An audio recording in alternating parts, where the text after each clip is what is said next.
I'm Nicole King, and this is Marbella Now. Hey,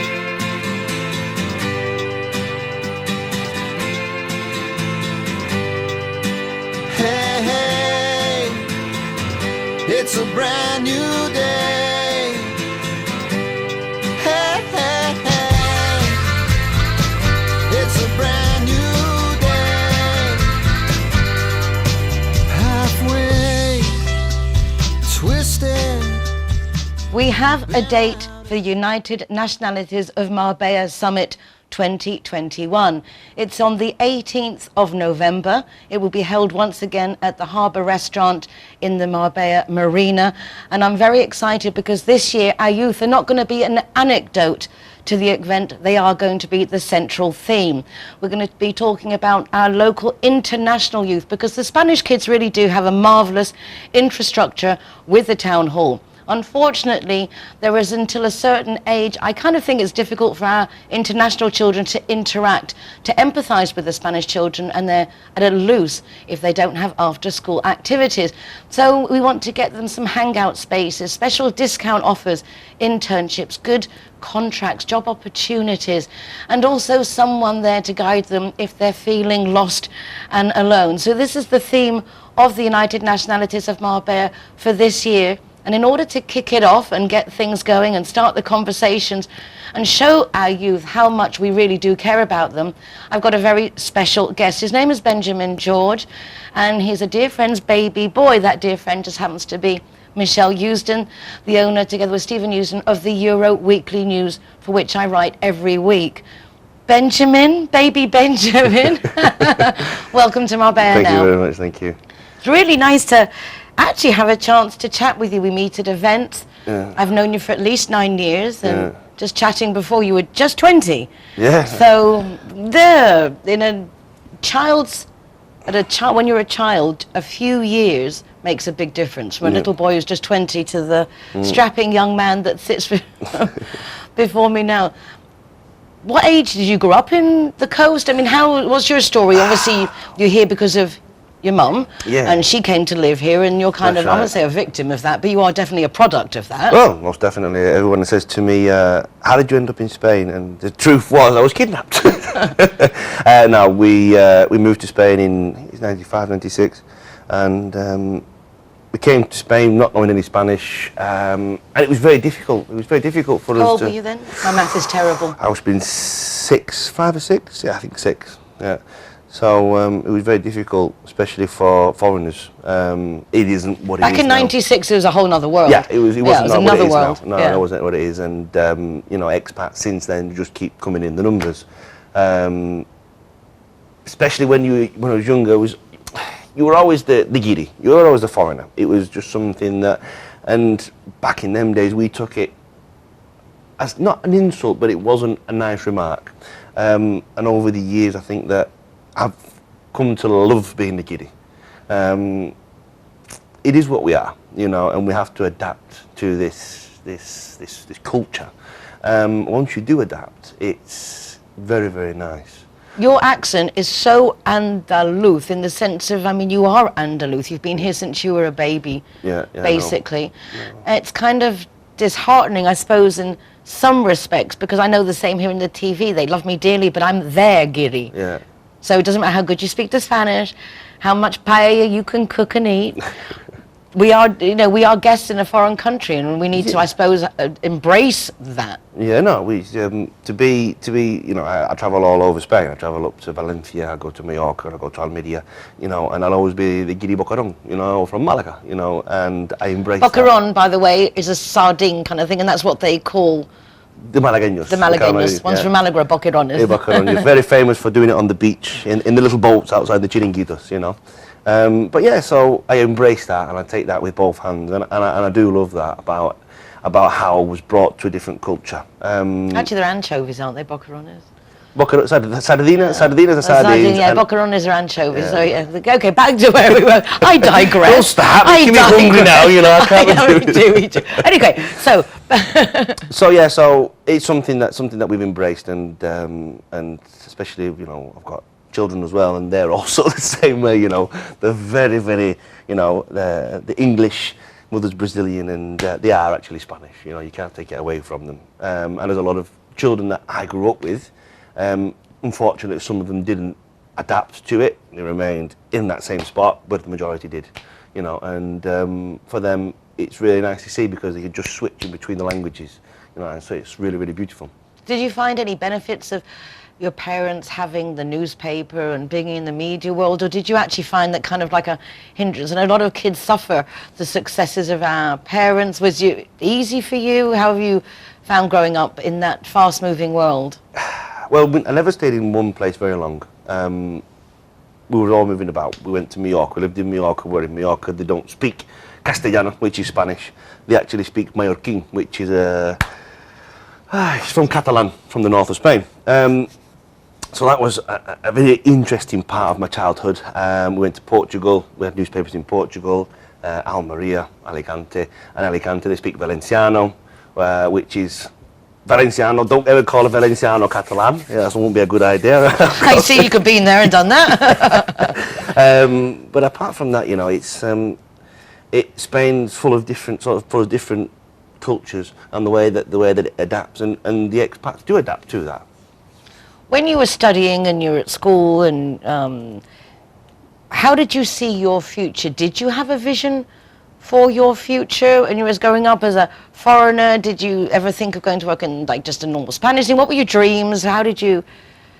What was the guidance? Because very little guidance, I think, also back then in the Spanish schools, they didn't have like guidance counsellors like you do in England, and the whole infrastructure of education here is very different. I went to a couple of private schools, especially here in the coast, and I think it was till I was about 10 or 11. My Spanish was terrible because they had foreigners, Spanish kids that always speak with an American accent. You had Swiss, German, Russians. Everyone was crammed in, but everyone spoke English. So the Spanish curriculum was middle to none. And then I got tired of that, and I was put into public school. And this is really where you had to look after yourself. And you asked me what did I want to do in the future. It was to survive the next day. You know, you had to be the foreigner, but you had to really adapt. And then when I was 14, 15, when I really adapted to the Spanish way of life. But I found it very difficult having parents that travelled all over because you can never have any friends. You know, you was one place one week, one place another. But as time went on, I think it became a little bit easier on what I wanted to do. And in the end, I was with the newspaper. It's funny because I know that those of us who choose to come and live abroad, as you very rightly said, we kidnap our children. You were kidnapped at 6. My children never even had a chance. They were born here, and they've never had an option, even though they've got British passports. At first we sent them to American school, wanted to speak English, but then we felt that we were doing them perhaps a disservice living in Spain. I then, in retrospect, kind of regret putting them in the Spanish system because it's very different to an international system that encourages interaction, free thinking, very opposite to what is here. So I think it's very difficult for you, our children, who are in a cross between us telling you at home, stand up for yourselves, and you get to school and it's like, keep your mouth shut, snitch. It's a very different I felt very lonely, to be honest. Being in Spanish school and being in English school, you know, it was really quite surreal. I went to Spanish school, and you know, we've always liked nice things in life. We always liked to have the nicest things, and you couldn't have that. I went to English school, and I thought, well, this time it was surreal. Says, don't take me in that car. Take me in the small car, the one that we've used for potting about.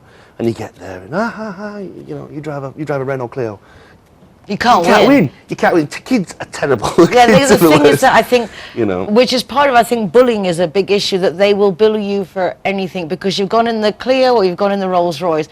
I always used to ask them to drop me off. I didn't want to appear at school, the only Jewish girl at the convent in a chauffeur-driven Rolls Royce. I mean, that's like just asking for trouble. It's just like, you know, slap me now. Yeah, so at the one point in time, I said I want to go back to England. I says, I don't fit in here, I don't feel comfortable, I'm fighting all the time. And I think that it got me down such to a point. I said, let me go back to England. So I went back to Rochdale and lived with my grandma and granddad. Guess what? Call me the Spanish lad. Spanish lad. I'm not bloody Spanish. I'm English, but yeah, you couldn't fit in there. So I did 12 months there. And I came back, and then I just carried on again. You just don't fit in. You have to make it work where you are, you know. And that was the end of that.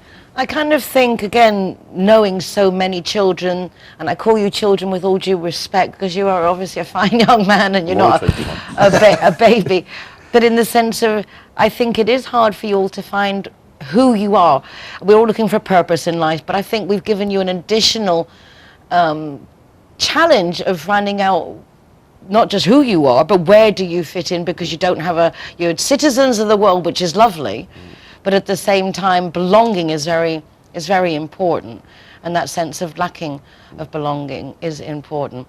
Anyway, don't go away, because we've got a lot more to talk with about Benjamin, because he is a survivor, but more so, I think, than many of us would even dare to imagine. And I think actually that can be said for more people than we dare to imagine. We're going to a quick break, but we'll be back in a moment with more of what's going on in Marbella Now. Judy likes to consider herself a clever young woman, which is why she thought very carefully before choosing her insurance company. Now that she needs it, she's jolly glad she chose Linear Director, as it looks as if she might have something better to do. Why don't you be clever, like Judy? Call Linear Director on 952 14 78 34 and see which policy is best for you. When I'm the designated driver, I think it's only fair that I get to choose a zero-hero venue that rewards me with free soft drinks. My friends all get to choose and booze, and they feel safe going home with me. Make sure that you get your reward for being the designated driver. Why pay if you don't have to? Everyone that comes and wants to join our Zero Hero Association, they will have free non-alcoholic drinks at our venue at any time. Hi guys, Ross here from Hogan Stand. Proud to be a member of the Zero Hero campaign.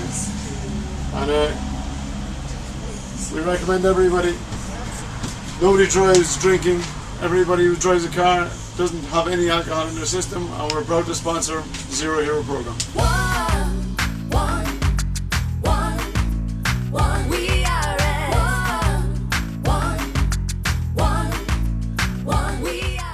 G-Wine is happy to be Zero Hero partner.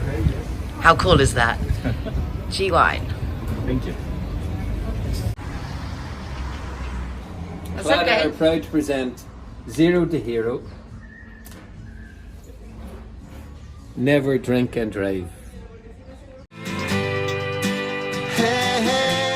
Welcome back to the show. Joining me, Nicole King, this afternoon is Benjamin George. I've known him since he was, well, in his early 20s. I was going to say a baby, but any child of a friend is always going to be our babies. Doesn't matter how old you get, you're always going to be our babies. Benjamin, it's so nice to have you here. It's so nice to actually talk to you and not just coincided events. Yeah. You mentioned just before the break that you are now working at the Euro Weekly. Yeah. Mm. I'm not going to say you resisted doing so for a long time, but I would. But one could understand if one would, in the sense of it's not easy growing up when you're the son of a, media mogul. Yeah. As we were talking about before, everything comes with its pros and cons. Yeah. Yeah. So when it came to time for you to work, how did you start launching yourself into the world? Well, Spanish world, English world. Well, it was. I wasn't the best at school. I had enough at 16. I think I had enough, and I said I didn't really understand why they couldn't pay me to go to school. That's how bad it was. But I started off as a gardener. I was gardening for a few years, and then was installing Sky Television and doing sound systems and learning off the best. I must admit I should have paid more attention at the time, because I have worked with some of the best in the industry. Time went on, and I did the silly thing of getting in a relationship where I ended up having a child at a very young. And I remember I was how old was I? Probably 18 and end of 18, and I rang my mum and I says, "Can I come and see you?" we didn't see each other very often. We just saw her because she was all over. And she says, "Can I come and see you?" And she said, "Yeah." So I made the way to the office and sat down. And I says, "Can I borrow €50?" And she says, "Have I ever given you any money?" I says, "No." "That you've not worked for?" I says, "No." She said, "So right, you're going to go outside there now and you're going to get on them phones and you're going to sell advertising." I've never done it, you know. Self-confidence was here. It wasn't something I ever did, but I needed to, needs must. And I started selling, and in a day I think I've sold €400 of advertising.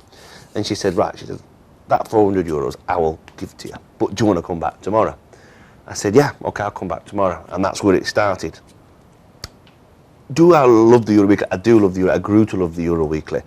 Do I love who I am as Michelle's son? I do and I don't. And it sounds really bad, but when you're working for parents, everyone looks at you differently. I think this guy's got a job because he's the boss's son. So I've got that extra pressure of proving that I'm not there because I'm a spare piece. I'm actually there because I want to see the company grow.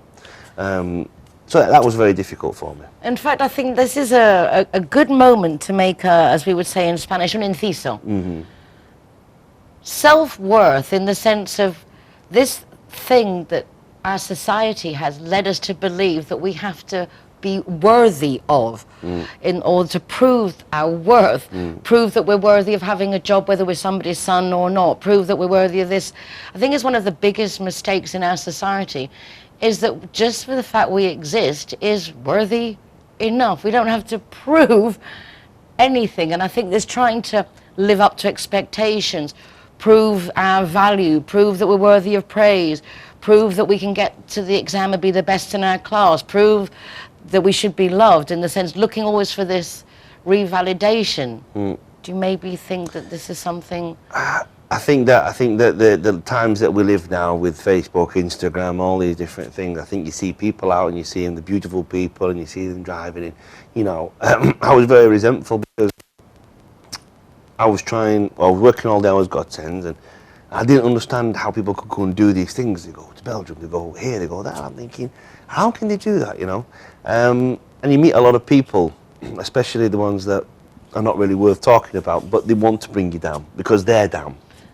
Is that making the feeling of inadequacy? Yeah. They want to see you on the floor. They don't want to see anybody rise above them because they're inadequate and because they haven't got a future. They want to bring you down, and it's a bit like calling somebody a cabbage. You're going to call them a cabbage for long enough, they're going to become a cabbage. You know.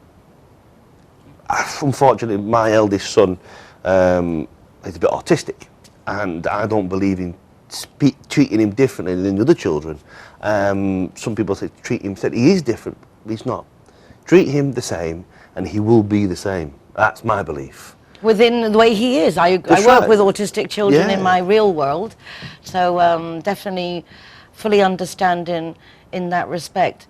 Whether we have extra disabilities and difficulties or we don't, and whether we have money or we don't, and whether we're Jewish, Catholic or Muslim, Spanish, English, Hungarian, a feeling of depression, futility, of perhaps being in the way, of not knowing what next, seems to be increasing. And I don't think it's just an age. I know that now one of the matters we're going to talk about at the United Nationalities Summit is trying to create a helpline for teens.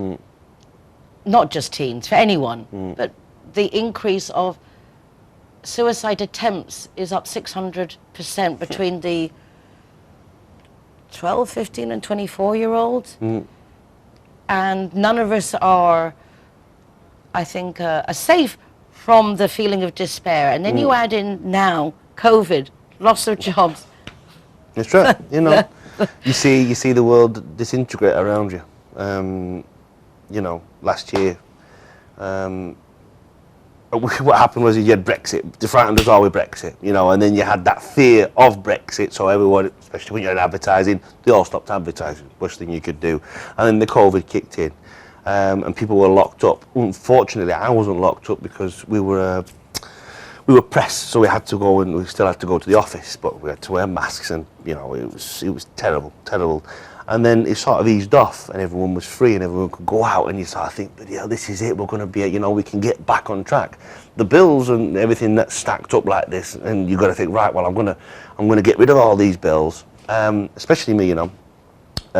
June, July, I'd managed to get rid of all debt. So I thought, right, August 2020 is going to be stonking because everyone's going to want to get back to normal. And then it just, Boris Johnson, I was in Benidorm, not on party, but working in the Alicante area, and you know, they just closed it all, and it was like, just empty. Everyone went, and everyone locked down the hatches. And that was it. I was just in despair because you've worked so hard, you're trying to keep everything going, and because somebody else makes the decision that they want to do something, it affects us here. You know, I believe that the English have forgotten about us. You know, we're not existent. They don't think about the expats in Spain, and we have to survive. It caused friction, it caused upset, and I just went into myself. You know, I just didn't want to carry on, and I'd made the decision that, you know, no matter how I tried and how I forced myself to be positive, to be happy, you know, I was just so lonely. So yeah, no, just one day I decided that was it.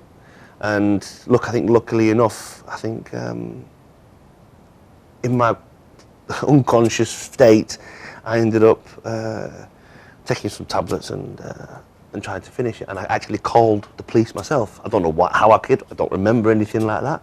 And I woke up in hospital. You know, I just didn't think that, you know, and I was upset that I woke up in hospital because I thought that I'd done the job, but no.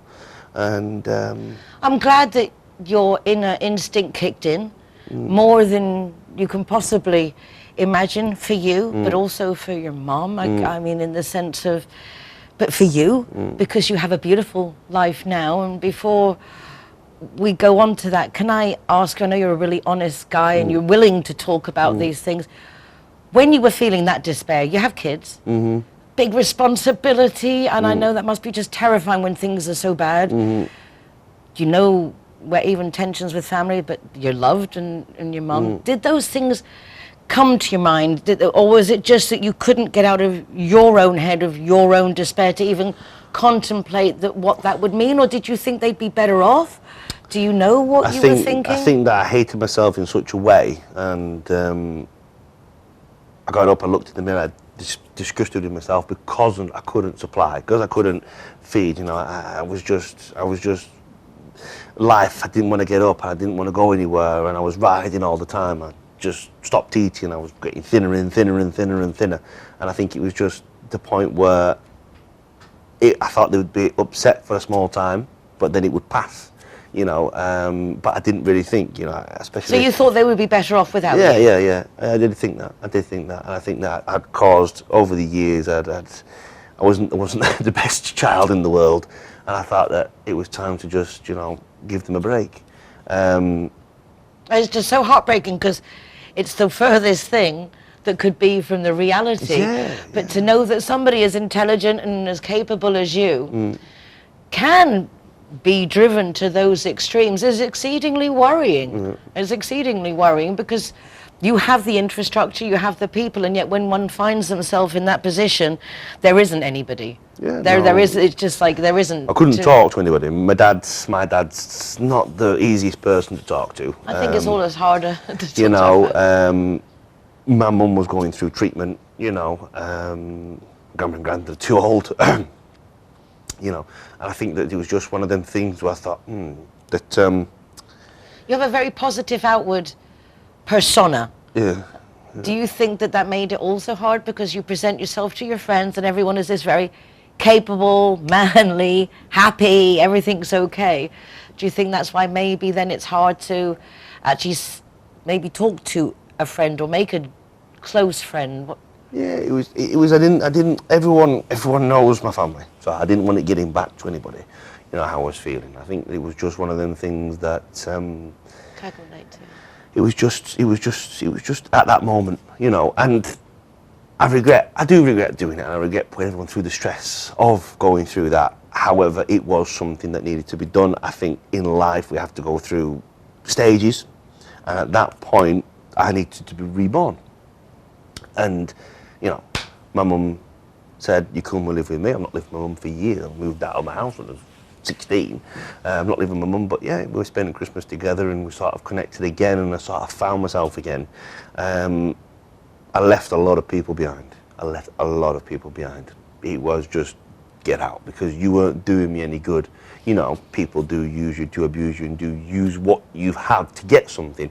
So I left a lot of people behind. Unfortunately, I think people are looking for self-validation. You don't know who you are, where you fit in. Let people influence, because you don't dare love yourself, so you kind of think that that's all you're worth. Like one attitude just begets the other, doesn't it? Yeah, if you have this a feeling of yourself you're not worthy, then you kind of accept to be surrounded by mediocre to... Yeah, no, it was so sad, because before I did what I did, you know, I was helping the homeless. It was really stupid. I don't know why. Well, it wasn't stupid to me at the time, and I don't think it's stupid now, but it was another path that was just going to destroy me, you know, and I was so lonely.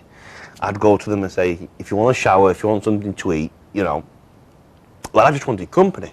It was just that company I wanted, and yeah. You didn't think of ringing a Samaritans or anything I didn't like know. that? I didn't know who to call. I didn't know who. I didn't know who to call. I didn't know who to call. I didn't know who could help me. I didn't know, you know, and then you end up being people stealing your stuff, and then you just think I'm disappointed, you know, disappointed in people, but. Everything seems to have ironed itself out, you know, but it was not easy. It wasn't easy. It wasn't easy on anybody. It wasn't easy. No, certainly not. Life isn't easy, but we are lucky to be alive, and I'm so grateful that Benjamin George is still with us to be talking about when times get tough. Good thing is that there is always light at the end of the tunnel, and it's just getting through to that next day. Thank God he made it through the next day. Don't go away. We're going to a short break, and then we're going to be back, because we're going to be talking about things that we can do so that never anyone has to feel so lonely and so alone and not know what to do, that they do what Benjamin did. We are going to do something about it in Marbella now. Don't go away.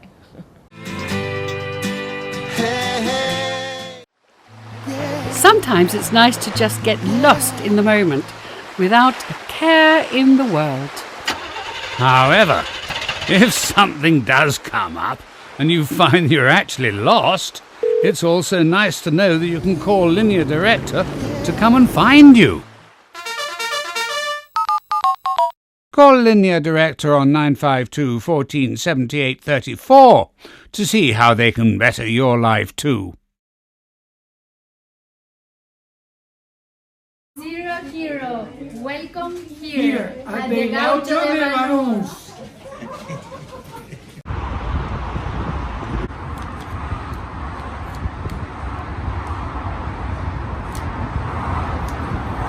Welcome to Lemongrass, Doña Lola. Thank you very much.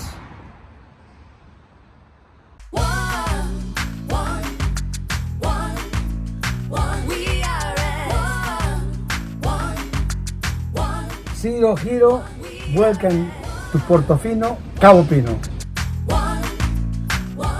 Hi guys, Kazatua is proud to welcome the Zero Heroes. So come on in and enjoy free soft drinks for anyone who is the designated driver. Thank you, Nicole.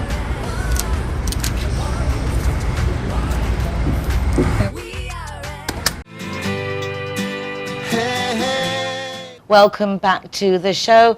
Joining me is Benjamin George. We've been talking about Geary Boy growing up in the Costa del Sol, and actually in all the coastal areas of Spain, thanks to his family being the owners of the Euro Weekly newspaper, which is our largest running English language free newspaper and the best, not just because I write my Marbella Moment column for it every week, and because I like Michelle and Steven so much. And of course, Benjamin, as I was saying, I've known since he was just in his 20s. He's now in his early 30s. But last year, Benjamin has just been sharing with us, went through terrible trauma, felt so alone, desperate, superfluous, in the way, unnecessary, that he thought he needed to give everybody a break and disappear.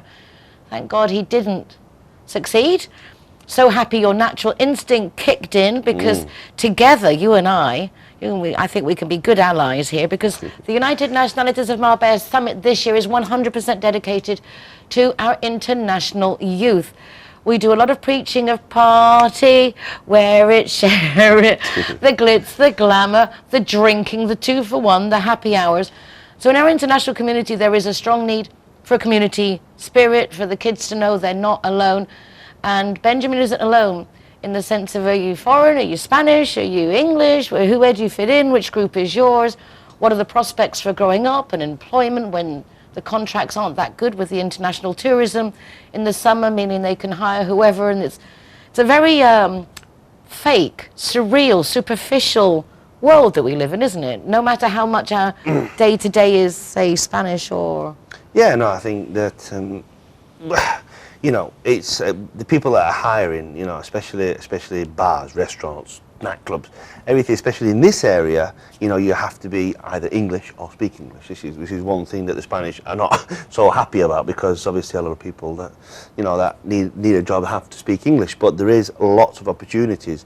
And one thing I would say is, do not limit yourself to who you hang around with. You know, especially if you're 13, 30 or 60 or whatever, you know, you have to really adapt into this multicultural life that we have.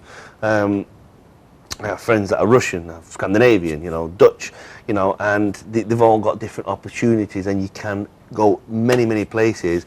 But yeah, if you limit yourself to the British expat community, it's very limited. It is limited, and also I think, based on what you were saying earlier, in the sense of, if you see that your group or your circle of friends isn't serving you to grow, in the sense of, if you're not scared, you're not doing anything, right? You're just going around in your little... but if people aren't serving you, and Lily Van Tongeren, who is a very active AAA volunteer, posted a couple of months ago about sometimes you just have to let people go. And at the same way, if they're not serving you, bringing you down, making you feel less about yourself, you feel you judged, they aren't the people you need to be around. No, and we have a lot of options here to choose the right people. Yeah, you gotta stay away from the people, but you'll find out very quickly. You know, your friends aren't the ones that you go drinking with on the weekend, because you can really get, you know. I always said it about Benidorm. I'll say it about Banús. You know, it can draw you in. You know, the false illusion of this friend and this atmosphere, it isn't like that. You know, I live in Fuencarral, you know, I don't come to Marbella very often, but all of my life is from Fuencarral that way, because I find people are a bit more adaptive to foreigners and to a normal... You mentioned social media just before. I think there's a lot to be said for social media. There's a lot of positive aspects. But when you were down and you were going through such a tough time, perhaps if that social media support had been, let's say, positive, things could have been different. Sometimes one little post on an Instagram or on a Facebook can actually be devastating. I think we are a bit inconsequential when we're in our anonymity of social media, what actually we can be meaning for other people's lives. Have you got any advice on how we should really look at the social media, and how social media flippant comments? Yeah, listen, social media, especially, I think Facebook's one of them. I think that you know, people get into digressing, you know, and you get a lot of keyboard warriors. You know, I believe that keyboard warriors aren't what they portray to be. That's for sure, because if you sat them down in front of you, especially if you sat in front of me, you wouldn't be the person that you are. But I think that people do get so involved in that. Instagram stories, posts and things like that. People, you know, if you're feeling lonely and you're feeling that you need to contact, don't look at it. You know, uninstall it from your phone. Because you're looking for it, for that support. I know a lot of times if you're feeling lonely, one would tend to go to the social media to hopefully get that positive feedback, but it can really work against you. You know, you can say, oh, my friend's out, and she's going, oh, why have they not called me? You didn't understand why. You're thinking, you know, but it's just you create, as someone said to me today, you create films, películas in your brain, you know, and things that aren't really there. And especially with these days, you know, what's real and what's fake. Exactly, it makes us all feel inadequate because we're not living the fullest life, and yet none of it's true. In fact, 2 years ago, I think it was, I didn't go out, the year before COVID, I didn't go out at all. I mean, nothing. And yet everyone said to me, oh my God, you're just everywhere. And I was like, okay, I'm doing a good job on social media. Because it looked like I was every day. No, it's if you can just make things, in the sense you go places and you play things up, nothing is as it seems. Everyone thinks that kids who go to the privileged schools in Marbella shouldn't have problems. You and I come from privileged homes, financially very secure. Doesn't mean to say that we had happy or secure childhoods for whatever reason. But when our little boy Richard threw himself off El Corte Inglés, he wasn't the only child that year that did it. It was the most obvious, apparent one, and no one could pretend it didn't happen. And I think then I really wanted to do something about it.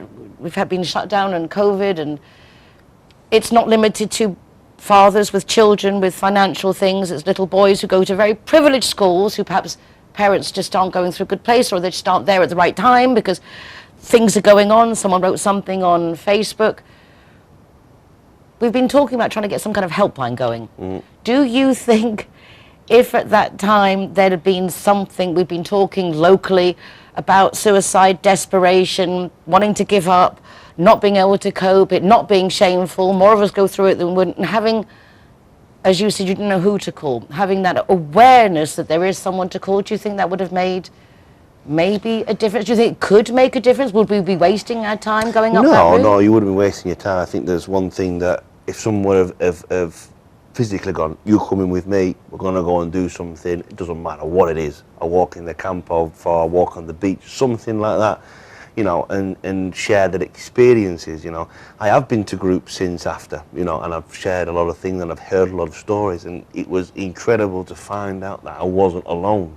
And groups that are here on the Costa? Yeah, I tried everything, you know. I even tried AA, you know. I tried AA and I went to the groups because not taking the alcohol out of it, the people had suffered, and they suffered from depression and suffered from things, and they just wanted to talk, you know. The first meetings they didn't talk. No, I didn't talk, I just kept quiet. When I started hearing that everyone had been in a similar background to me, you know, I found it very liberating. And you know, you find friends and you can go out and you can do things that are very different. So yeah, there are groups, but I think we need to make it more aware. Were they international groups? Did you find you were an international thing? Yeah, was there any? no. Did you see any common denominator in what was going on? Did you feel that they could? It was because of the similar childhood, the internationalism, they were being kidnapped and brought to a foreign country. I mean, one thing is alcohol. Alcohol is a massive. Anything that brings you high brings you low. So you were a drinker? I was a drinker, yeah, I was a drinker. But because it was just something, because I wanted to take the edge off, you know. But yeah, alcohol was a massive part of it, because, you know, you weren't anybody, and until today, you know, people say, oh, have a drink. Don't force me to do something, you know. It's not, but you don't fit in until you do. But that's the culture here. That's the culture. That's one of the things that is so hard for the kids, I think, growing up like you, when all the advertising, and you come from a world that lives off advertising, is opening party, closing party. And then you have the social media that makes you think that if you're not in it, you're nobody. That's right. You know, it's a lot of people. You know, it's very easy, isn't it? Go for a can, you go for it into the verano. You know, you end up, you know, all these everything like that. It was very difficult. But yes, the groups that I do, the international groups, you had Finnish, you had English, Scottish, everything, and yeah, they open your mind to different things. It's funny, I see that, for example, the Spanish families, it's just drinking a little bit of wine with casera, like with soda when the kids are tiny. It's done because drinking in Spain is part of the cultural, social aspect of a gathering. Their lunches are 3 to 5 hours. It's very different than the British culture, having suddenly all this alcohol around, but coming from the mentality we go out to get drunk. That's right, So right. it's very different having the access to it here as a Spanish person who has it as a culture, and I'm not going out to get drunk. Whereas the English have the culture going out to get drunk and the access to alcohol 24/7 and... When I was small, when I was 13, 14, 15, my mum never forbid me to have a drink. She said, if you want a beer, have a beer. You sit with me, you have a beer. But I never did. It was nothing that really excited me because it was always available. Only until I got to my mid-20s, and it started being to be sociable, you know. And then you start doing it, you start being it on your own, you start doing it in the house on your own, you know, just to take that edge off. But I think that, you know, I think it's something like the Dutch culture as well. The Dutch culture, I've been to Holland and I've been around, and, you know, the majority of the Dutch don't smoke, you know, marijuana. It's something they never did, you know, because it was so accessible. It was only the foreigners that came in that made it popular and made it famous. So it's a very, very similar. But in England, you know, it's you go to the cash and carry or the shop, and, you know, the corner shop, and buy your White Lightning. And, you know, when I was at school there, they all go up to the mountains and sit there and get off their face and then fall asleep in the grass and wake up in the morning. What fun is that? But that was how it happens in England. It's so expensive now. They do it in the house, they get drunk at home, and then they finish off in the streets. But that culture came to Marbella. If you remember years ago, 3 years ago, 4 years ago, it happened in Ocean Club. You know, the English came across. It was the Towie lookalike group, and they got so off their face, and they were driving. And as you're in the middle of it, reporting on it, selling advertising for it. I mean, really, I don't think, and I include myself, when we decide to bring our kids to live abroad, or when we have kids living abroad, that we appreciate really the ramifications and where it takes you. We're going to have to leave that for the moment, but Benjamin, I can't thank you enough for opening up, and I please would ask you to come regularly from now till the United Nationalities. Benjamin is also going to speak at the United Nationalities, because someone who understands it and has lived it like you do, I think, is a voice that the other kids can relate to, and us adults can also relate to, like that in-betweeny now, to make sure we're all on the same page, and we do make sure that no one ever finds themselves trapped in that situation. Very proud of you. I mean it, very proud of you. Thank you very much, thank you. Benjamin George, one of Marbella's, well, the Costa del Sol survivors. It's always very difficult to get through in life, and there are many things that can get us down, but we're really not alone. We do have a great community here in Marbella, and we're going to do our very best to make sure that we get that grapevine going that we've been trying for 7 years, and we share each other's information, but above all, that no one feels lonely, because that is the worst thing, and we don't want that for our elderly, for our youngsters, for anyone. Don't go away, we'll be back in a minute with Martina Spaan. Yeah, das ist gut. Alright guys, so I'm the designated driver tonight, so I'm going to choose the Zero Hero place. So all of my soft drinks are for free. And if you want to go somewhere else, just check out the Facebook, Instagram or the zerohero.es website for any of the bars, discotheques or restaurants on there. I'm happy to go anywhere you want to go, as long as it's Zero Hero. So here we are at Everest. Very cold. Yeah. Stickers going up.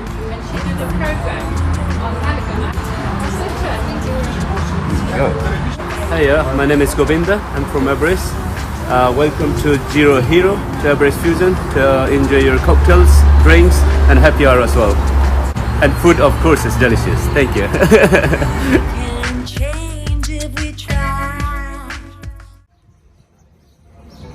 Welcome to Sister Taperia. Perfecto. McNulty's is proud to be a Zero Hero partner.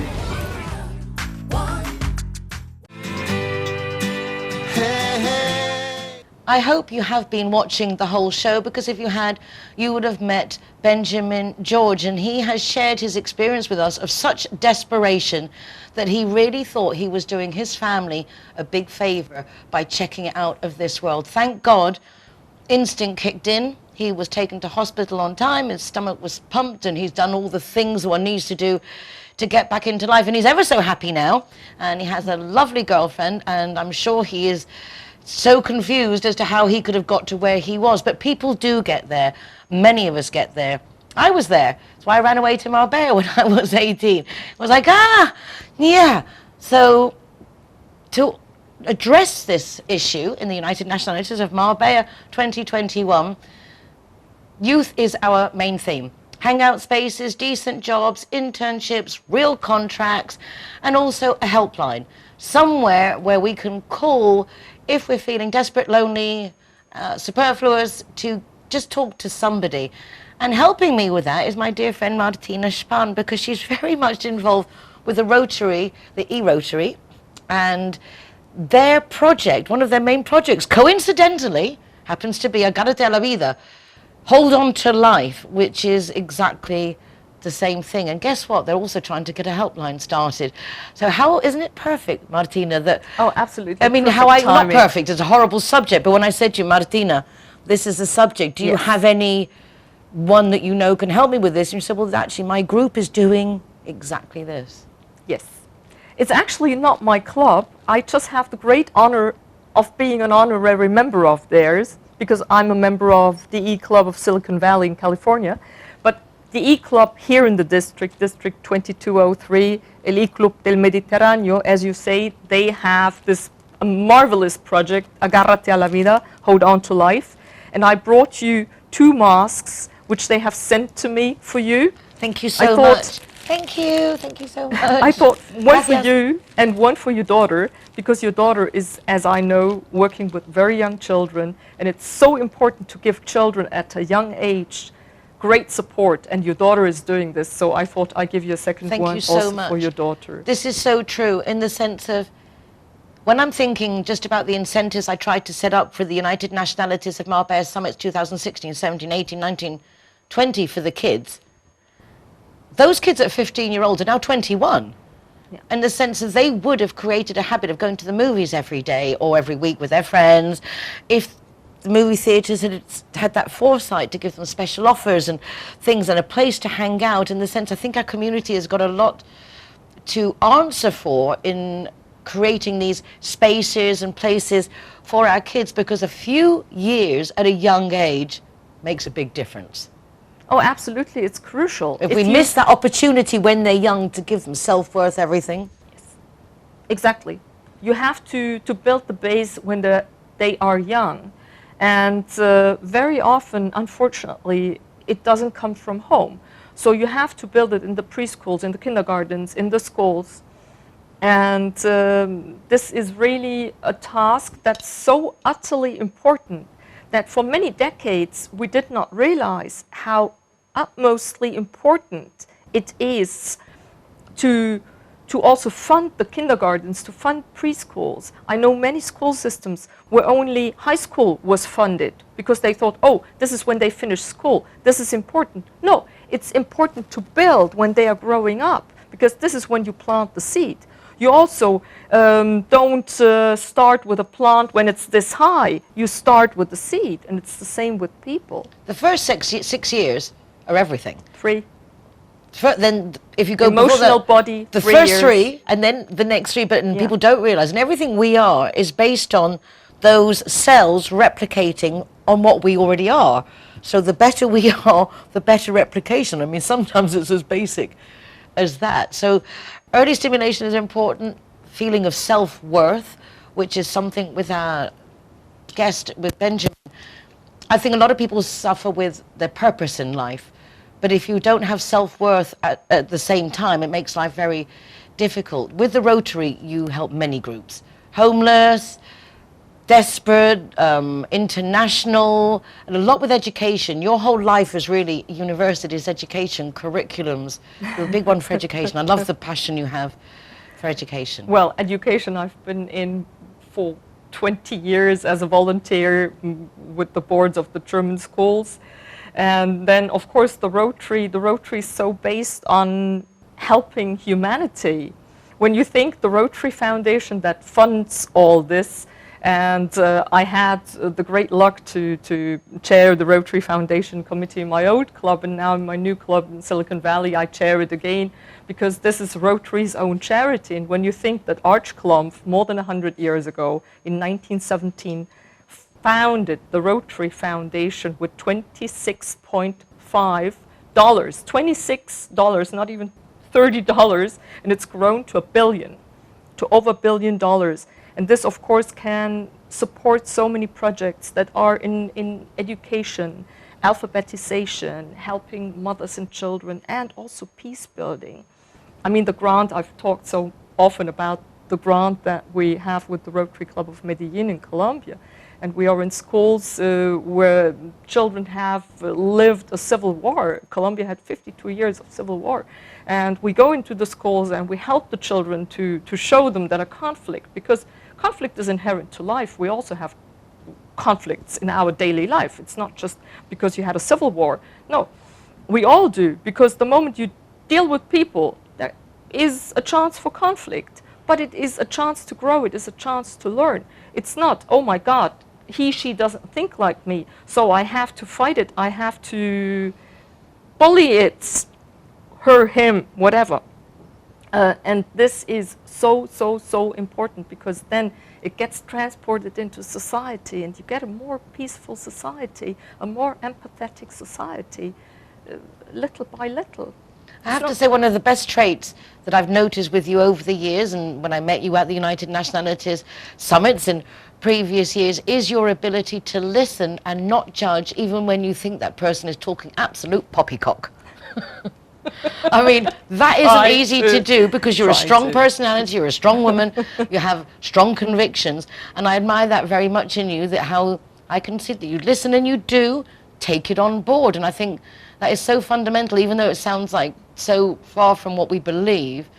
We need to be open to listen to other people's points of view, because they just maybe have something we haven't thought of.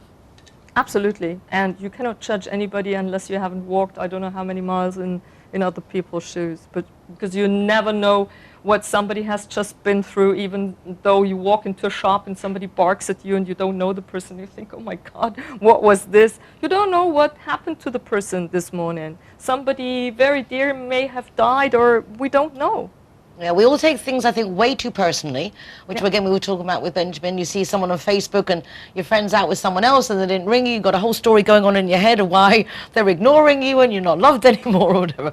So it is very difficult to take things as they are and realize that everybody, as you say, has their own thing going.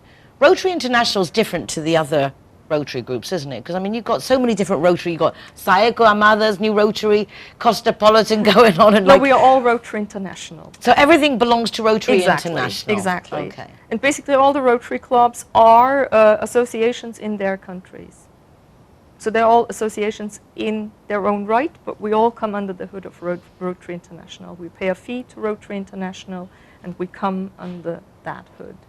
Quite a few different Rotary groups here, some Spanish-speaking, then now we have the English-speaking groups as well. So it's nice that there is that, I suppose, different people looking. Because I know when I was speaking to the Agarate, the Rotary, which Rotary was I talking to? Those people you put me on. Which one was that? A Rotary somewhere. El I-Club del Mediterráneo. Okay, in the I-Club del Mediterráneo. Thank you so much, guys. But in the sense that you can see with them, they're all over Spain, but they've come up with this desire to know that maybe between the different Rotary groups we can actually all get on this helpline and making this point of contact.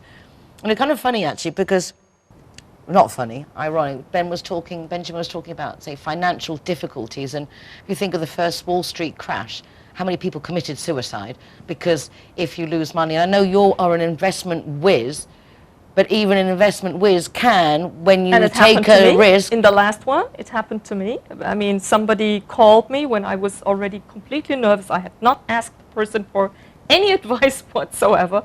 Called me, and it was boom, boom, boom. He talked, and it's going to be horrid. And I said, are you sure? No, you got to sell. I had good investments. It was not about somebody bullying me into a bad investment. It was somebody I trusted. I mean, somebody I took as a friend, who proved not to be anything like a friend, the furthest away that you can have.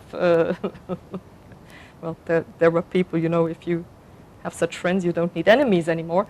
And I made a huge loss, which completely kicked me out of everything I knew.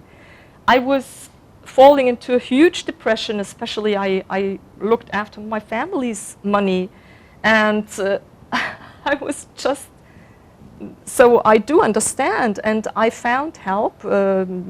Actually, he's a Rotarian from the E-Club, And he has a family fund, and he helped me out because I was, even though I had been in the business for many years, but then many years not, for decades I had not worked in the field, just did the private stuff. And he funded or founded a family fund for the family money, and is doing amazing, and he's an amazing person with an amazing heart. Juan Magil, really, I mean, had I not had him, I don't know what I would have done. And that's what I wanted to point out. Someone as magnificent, as capable, as set as Martina Spaan can be a victim to a bully. Bullies are everywhere. Yes, and this yes. year, United Nationalities of Marbella Summit 2021 is about our youth.